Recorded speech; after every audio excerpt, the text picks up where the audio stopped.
अंधक, भस्मासुर इत्यादि इत्यादि, ये सब राक्षस तो शिव से ही लड़ते थे। वो उपदेश क्या लेंगे उनसे, क्या ज्ञान लेंगे? बुद्धिहीनों को ज्ञान नहीं मिलता, तो बुद्धिहीनों को तो ऐसे गुरु भी नहीं मिलता। पर थोड़ा क्या है, आजकल एक्सेस मिल जाने की संभावना हो गई है, क्योंकि अब क्या करें ना, अब जिसकी जैसी ड्यूटी लग जाती है उसको वो कार्य करना पड़ता है। और कभी कभी देखिए, पुण्य की खिड़की तो सबकी खुलती है, तो कोई पुण्य का प्रसाद हुआ तो किसी संत से मुलाकात हो जाएगी, पर बुद्धिहीन उसको गाली दे के वापस आ जाएगा। भगवान ने तो मिलाया, संजोग बन गया, प्रारब्धवश वो मिलेगा भी, पर उसको भाव ही नहीं जगेगा, उसको इंटरेस्ट ही नहीं जगेगा। एक सज्जन कह रहे थे, लो जी ये तो बातें ही तो सुनाते हैं ना, ये 4 किताबें हम पढ़ लेंगे, हम भी बोलने लग जाएंगे, कौन सी बड़ी बात है। गाने ही सुनना हो तो हम लता मंगेशकर का सुन लेंगे, मोहम्मद रफ़ी को सुनेंगे, मुकेश को सुनेंगे, बेगम अख्तर को सुनेंगे, कौन सी बड़ी बात होगी। संत निंदक हो जाता है, भ्रष्ट पर भ्रष्ट, भ्रष्ट पर भ्रष्ट। अब देखिए, संत तो सूर्य की तरह होते हैं, सूर्य उदय होता है, सारे जगत को प्रकाश देता है। आंख पे पट्टी बांध के आप कुएं में गिर जाओ तो सूर्य ये नहीं कहेगा कि क्यों गिर गए। तो गुरु सूर्य की तरह है, वो अपनी उपलब्धि देता है, वो अपना प्रकाश देता है। पर कोई आंख से पट्टी ना हटाना चाहे तो गुरु क्या कहेगा? वो कुछ भी नहीं कहेगा, ना कुछ करेगा, क्योंकि करेगा कहेगा उसके लिए जिसके करने का लाभ हो, जिसके करने का लाभ ही कोई नहीं। जाओ बेटा,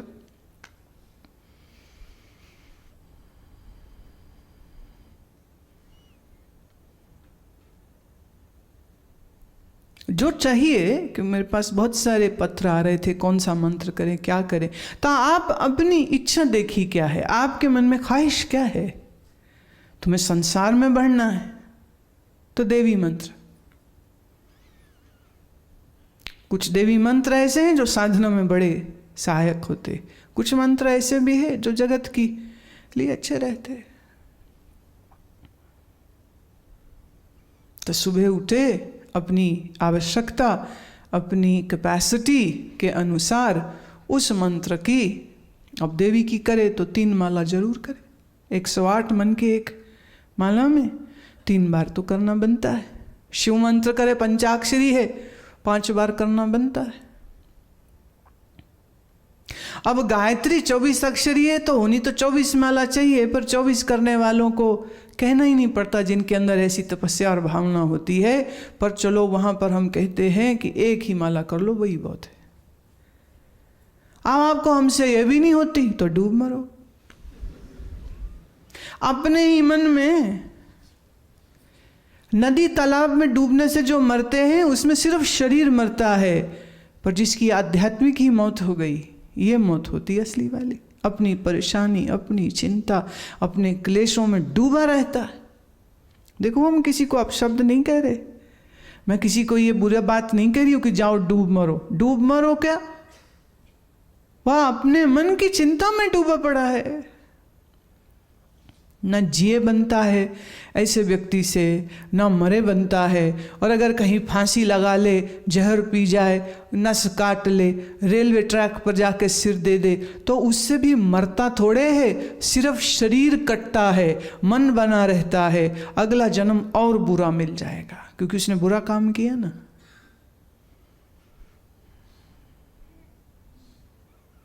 कुछ एक हमारे जानकार महात्माओं का अनुभव है, हमारे कुछ एक योगियों का भी अनुभव है कि ऐसे जो प्राण त्यागते हैं जबरदस्ती, उनको तो कितने समय तक जन्म ही नहीं मिलता, वो भूत बने घूमते रहते हैं, बड़ा दुख पाते, पीड़ित होते। और पीड़ा कोई और नहीं दे रहा, उनका अपना मन ही उन्हें पीड़ा दे रहा है। किसी भौतिक नरक में वो नहीं जा रहे हैं, वो अपने मन के नरक में सड़ते रहते, अपना मन उनका नरक बन जाता है। It is not external, it is all internal. अब हम क्या बनाएंगे? अब मन में सत्य के विचार हैं, प्रेम के विचार हैं, गुरु के विचार हैं, साधना के विचार हैं, ये स्वर्ग हो गया, स्वर्ग से भी बढ़ के हो गया। मन में चिंता है, ममता है, हाय लूट न जाए, हाय कुछ खो न जाए। तुम ये भूल जाते हो नंगे आए थे, नंगे जाओगे, क्या लूटोगे? न नंगे का क्या लूटेगा?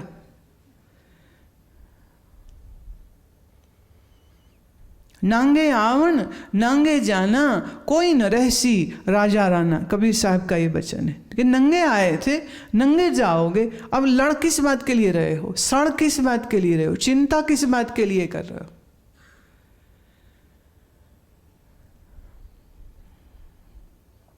क्रम दिया उन्होंने।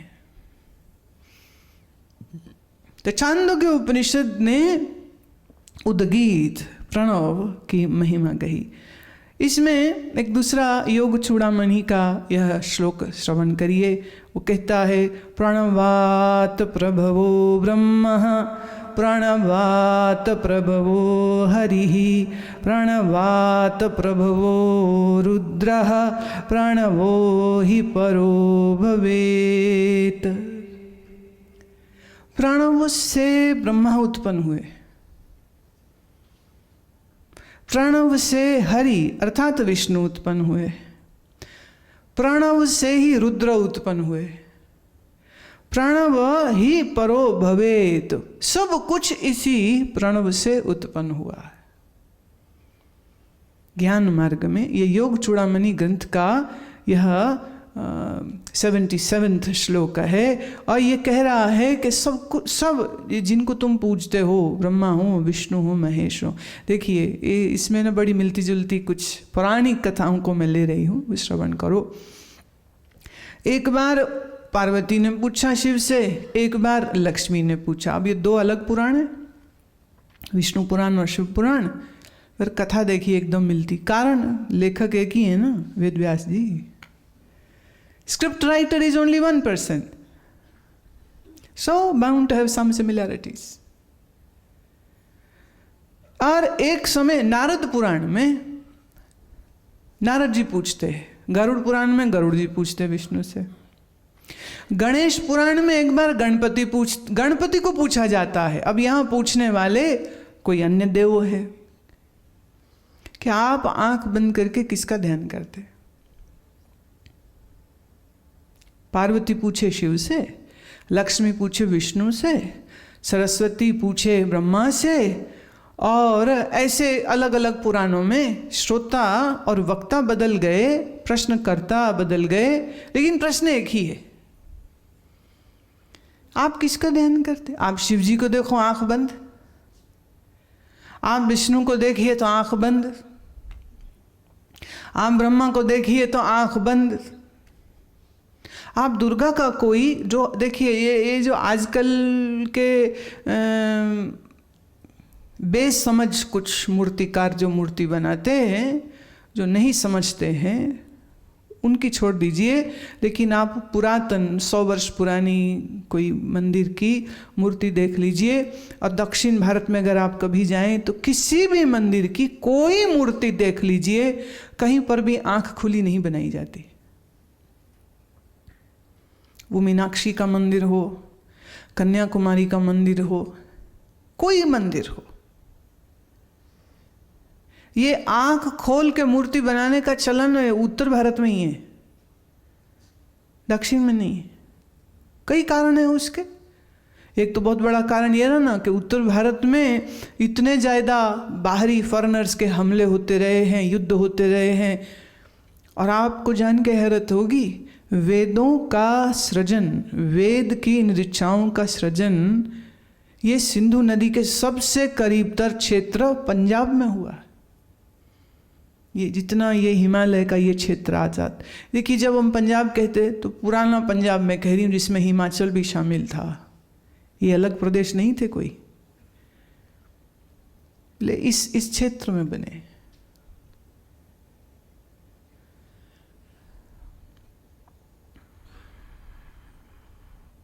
पर हमारे यहाँ चूंकि इतने हमले होते रहे, कभी हून, कभी तुर्क, कभी कोई, कभी अब्दाली, कभी गजनी, ये आते रहे, तो यहाँ बहुत गड़बड़ हुई।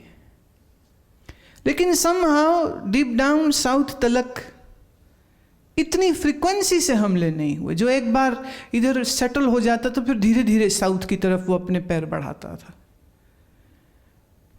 तो दक्षिण में आज भी जो मंदिर आपको दिखते हैं, चाहे नए भी बन जाएं, तकरीबन आई कैन से ऑलमोस्ट 96% आंख बंद मिलेगी, आंख नहीं खुली होती। और गर्भगृह में सिर्फ दीपक होता है, लाइट नहीं लगाते। उसके भी कुछ कारण हैं, पर यह विषय अपने आप में फिर एक बहुत बृहत विषय है। तो प्रश्न पूछते हैं, आप किसका ध्यान करते हो? सारे आपका ध्यान करते, आप किसका ध्यान करते हो? तो शिव ने उत्तर दिया, विष्णु ने उत्तर दिया, गणपति ने उत्तर दिया, ब्रह्मा ने उत्तर दिया, एक। हम किसका ध्यान करते हैं? ओमित्यात्मनां युञ्जीतः, ओम का ध्यान करते हैं। कहीं अब देखिए, पूछने वाला जब इतना कुशल हो, पूछने वाला जब इतना दैवीय हो, तो उनको लंबा चौड़ा भाषण देने की जरूरत नहीं होती, एक सूत्र में वो समझ जाते। सरल कर दें तो हम ये कह सकते हैं किसका ध्यान करते हैं? तो शिव बोलते हैं, मैं अपने ही निर्गुण स्वरूप का, अनंत पर ब्रह्म का ध्यान कर रहा हूँ। विष्णु को किसका करते हो? बोले मैं महाविष्णु का ध्यान कर। तुम किसका ध्यान करते हो ब्रह्मा जी? बोले मैं ब्रह्म का ध्यान करता हूँ।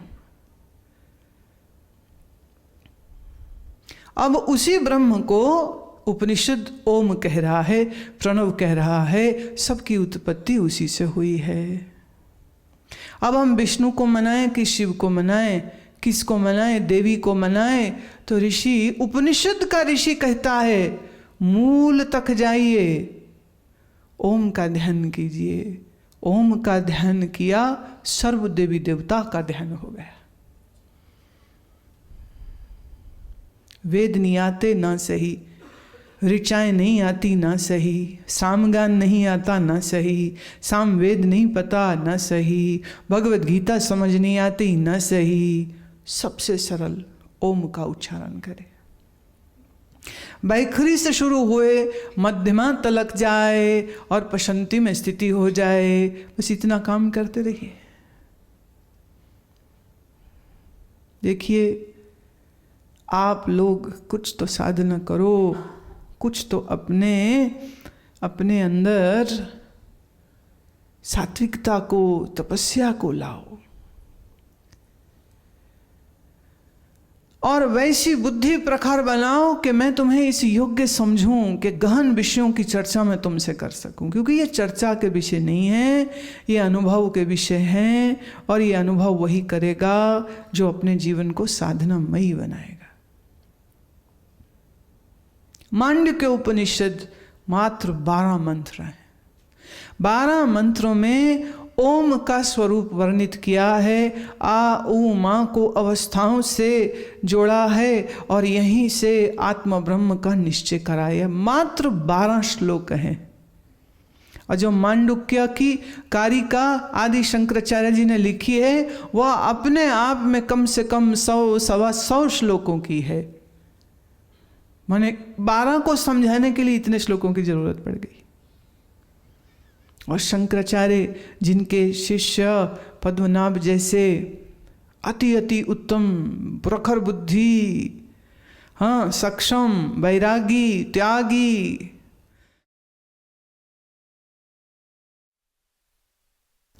जिन्हें हम कहते साधन संपन्न, ऐसे साधन संपन्न, तो उनको भी समझाने के लिए शंकराचार्य जी ने फिर उसके ऊपर अपनी जो कमेंटरी करी, उसको कारिका बोलते हैं।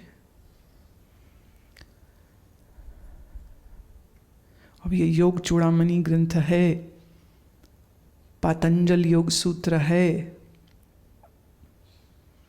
ज़्यादा नहीं सही, प्रमुख 12 उपनिषदें तो हैं, 108 न सही 12 तो होनी चाहिए। पर इन सब चीज के पठन पाठन के लिए सामने श्रोता को सक्षम होना चाहिए, और श्रोता ऐसा हो जो हिलता ही रहे पूरे समय।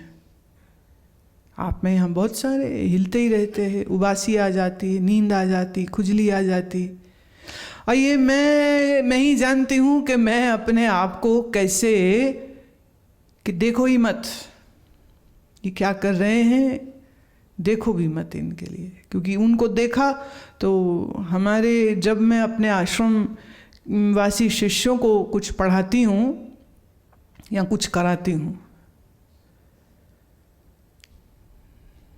आपका सौभाग्य भी नहीं बन पाएगा, पता नहीं कब बन पाएगा कि आप उस सिटिंग को देख पाओ जो हम कराते। वो है जहाँ हम अपने असली रंग में होते।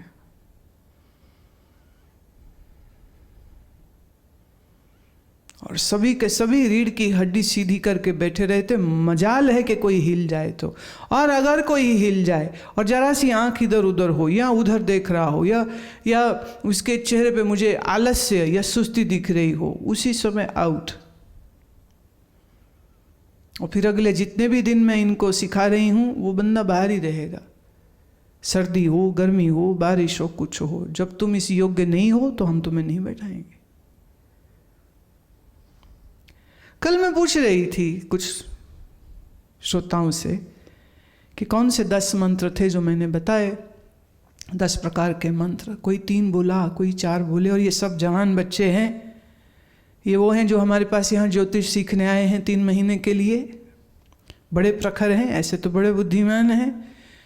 चाहे कहो घबरा गए, चाहे कहो भूल गए, चाहे कहो कंफ्यूज हो गए। कोई 3 बोला, कोई 4 बोला, एक ने 6 बोले, 10 कोई ना बोल पाया।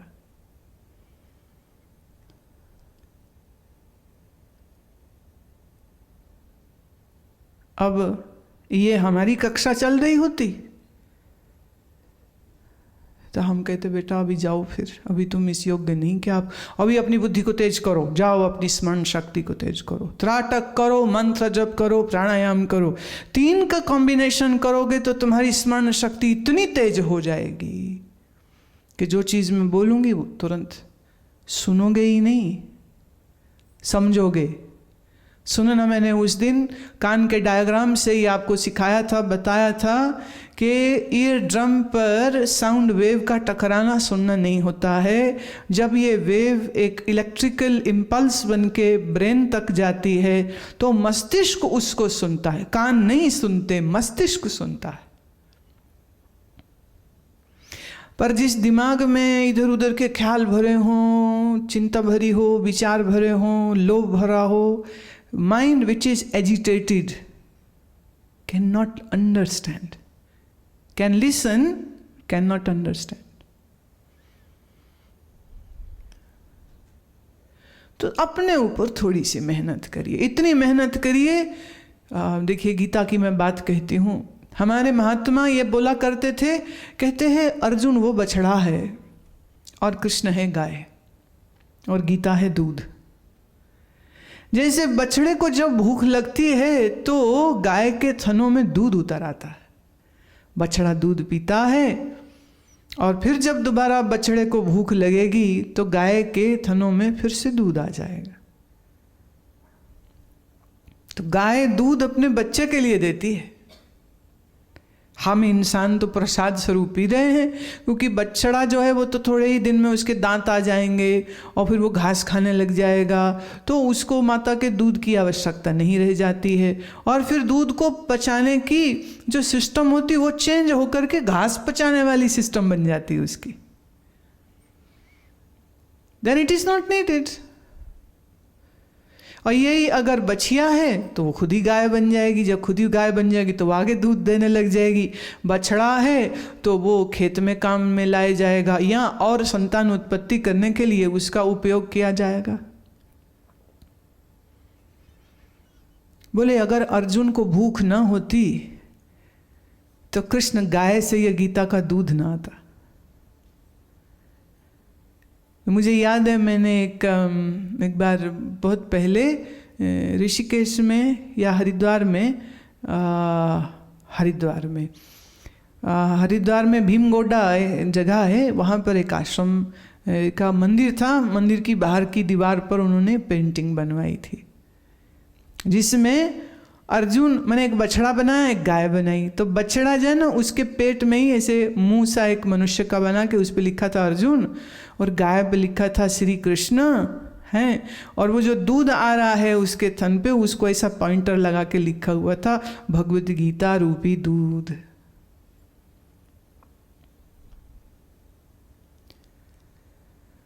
तो गुरु भी गाय है, सामने बैठा शिष्य अगर भूखा है ज्ञान का तो गुरु के मुखड़े से ज्ञान की अमृत वर्षा होगी।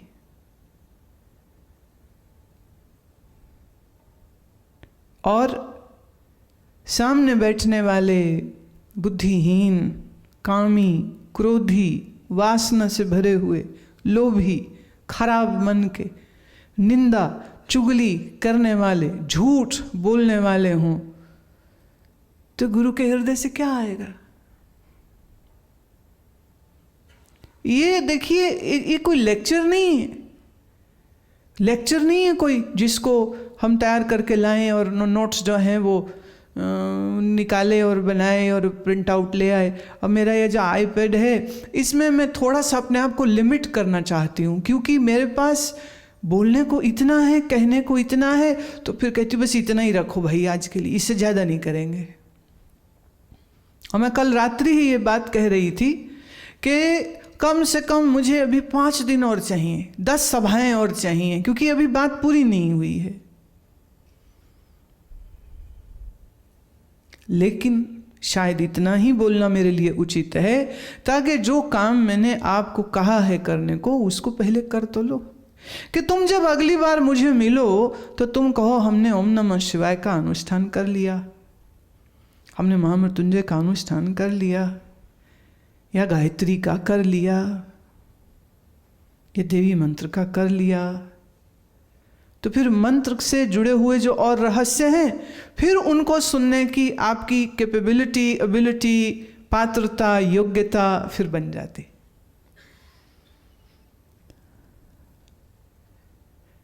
I was just talking yesterday that the Mahatma who came in my life in my early childhood, he used to do a very strange kind of sittings. He was a very fantastic man, but little eccentric. Eccentric in the sense he had his own methodology. तो क्या करते थे, उसे बोल रहे हैं ना, तो सबको कहा जाता था कॉपी पेंसिल सब लेके आएंगे, और वो जब बोल रहे हैं ना तब नहीं आप कॉपी को हाथ लगा सकते। जब वो अपनी बात बोल लेंगे फिर वो प्रश्न दे देंगे। जैसे मेरा विषय अभी जैसे मिले, मंत्र कितने प्रकार के होते हैं, लिखो अपनी अपनी कॉपी में। हम लोग लिखते, उन्हें एग्ज़ाम होता था बाकायदा, फिर वो हम लोग जाके उनको दिखाते तो देखते, बोले पास फेल ऐसा, और कहते थे कोई किसी का नहीं देखेगा। जो भी बोला उन्होंने उससे रिलेटेड प्रश्न, और उनमें मैं सबसे छोटी थी 11 साल की, और बाकी सब मेरे से बड़े। सबसे एल्डेस्ट राधा थी। राधा जी की उम्र उस समय पर शुड बी 65+, बिल्कुल सफ़ेद बाल, मोटी ताजी, बड़ी प्यारी महिला थी वो। हमारी पड़ोस में हमारी दादी अम्मा की समझ लो उम्र की। फिर एक समय ऐसा आया कि उन्होंने कहा अच्छा अब ना ऐसे ही पूछेंगे तो ऐसे ही जवाब देना, वाइवा, ओरल, नो रिटर्न, क्योंकि रिटर्न में तो समय हो गया है ना, आराम से सोच लो, याद कर लो, नकल मार लो, पूछ लो। तो आप ही पूछ ले, वो सुना रहे हैं, कहो विषय, वो वेदांत अधिक सुनाते थे, तो विषय मान लो परछिन्न है, जड़ चेतन है। अच्छा जड़ कौन होता है, बोलो, हाथ खड़े करो। अब सारे ना क्या है, खड़ा है नहीं खड़ा है हाथ, नहीं वो खुजली आ रही थी, डर जाते थे। और छोटी थी तो मेरे तो आगे बैठाते थे, तो ऐसे पूरा ऐसे, फिर क्या अच्छा खड़े होके बोलो, ये सब भी सुनो, मैं बोल देती तो बड़े खुश हो जाते। खूब पंजाबी में बोलते थापड़ा देना, ऐसे जोर थापी, मैंने ऐसे हाथ लकड़ी की फट्टी जैसा आए तो धड़ मारते हैं ऐसे, पता नहीं उसे थापी की मतलब इसमें प्यार वाली क्या बात है, इसमें बंदा धड़ हो रहा होता और पीछे से हो रहा होता, भी शाबाशी हो रही, तो ऐसे शाबाशी मिलती थी। कहते थे ये मेरा उत्तम श्रोता है। और कई बार, हंसी की बात है ये, मैंने कोई गुणानुवाद नहीं, पर हंसी की बात है इसलिए सुना रही हूँ कि बड़े, उम्र से बड़े, वो भूल जाते थे, और 2-1 लोग और थे, वो भी जवाब देते थे, मैं भी ठीक दे लेती थी जवाब। तो फिर वो एक बात जरूर कहते थे, कहते देखो ये जो छोटी उम्र के बैठे हैं ना, ये जो छोटी उम्र, यही उम्र है आके मुझसे सुनने की, क्योंकि अभी बुद्धि में कुछ कचरा गया ही नहीं, इसलिए सुन रहे, इसलिए अच्छे से समझ रहे। और अब ये जो समझ लगेगी तो वो समझ कभी जानी नहीं।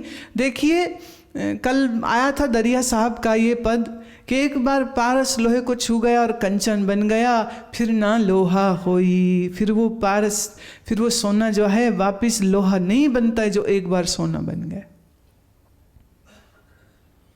तो एक ही बार का तो काम है। अध्यात्म मुश्किल नहीं है, या अध्यात्म का मार्ग मुश्किल नहीं है, संसार का मार्ग उल्टे ज्यादा मुश्किल है। देखिए आप 16-18 साल लगा के बीटेक, MBA, BBA, ये डिग्री हासिल करो, नौकरी मिले नहीं मिले पता नहीं, मिल गई टिकेगी नहीं टिकेगी पता नहीं, सेहत खराब हो गई, डिग्री करी है काम ही पे नहीं जा पा रहा, कोई पता नहीं। You don't know.